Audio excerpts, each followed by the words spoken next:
In his address to the nation on India's 76th Independence Day, Prime Minister Narendra Modi declared his intention of erasing all forms of colonial baggage and restoring pride in our nation's heritage.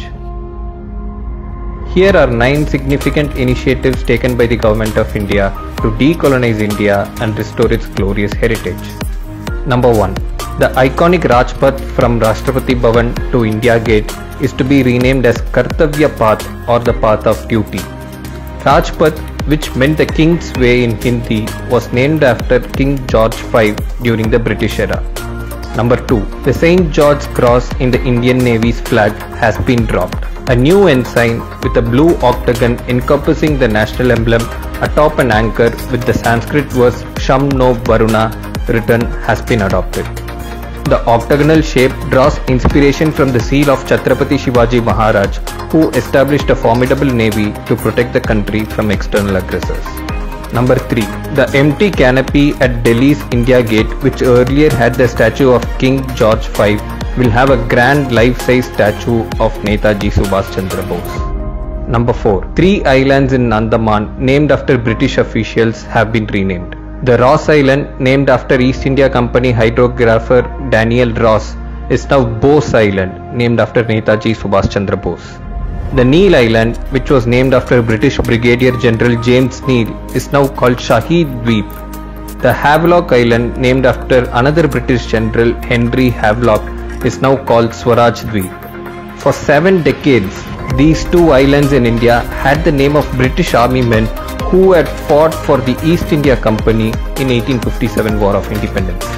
Number 5. In 2019, Finance Minister Nirmala Sitharaman scripted history by doing away with the budget briefcase and opting a Bahi Khata to carry the budget papers.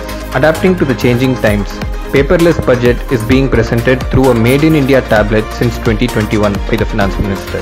Until 2016, the Union Budget was presented in the Lok Sabha on the last working day of February, a practice since the British era. Today, the budget is presented on the first working day of February, that gives more time to effect changes for the upcoming financial year. The railway budget was also merged with the general budget after 92 years in 2017. Number 6. Despite not being a mandate, Indian universities have been carrying on the British style of wearing a black robe and a cap during convocation. The UGC has prescribed that students wear traditional Indian outfits during convocations, with many premier institutes already implementing the same.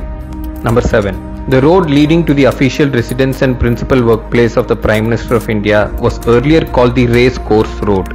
It was renamed as Lok Kalyan Marg in September 2016. Number 8. The centre has repealed around 1500 old and obsolete laws, most of which were remnants of the British era. For example, there was a colonial era law that considered kites as aircrafts, and one needed to obtain a permit as required for an aeroplane to fly a kite.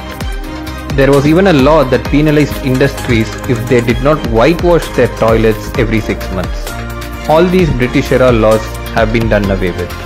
Number 9. Abide With Me, a Christian hymn penned and composed by the British, has been part of the beating retreat ceremony of India's annual Republic Day celebrations since 1950. This is a song that was played at the wedding of Queen Elizabeth II and was also played by musicians as the Titanic went down. This has now been replaced with "Ae Mere Watan Ke Logon", which commemorates Indian soldiers who died in the 1962 war against China.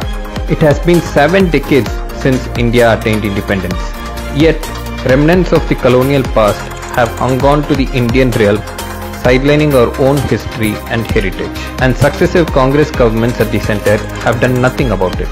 Today, the Government of India has embarked on a mission to slowly but surely reverse the lasting impact of British colonial legacy and return India to its original Bharatiya identity.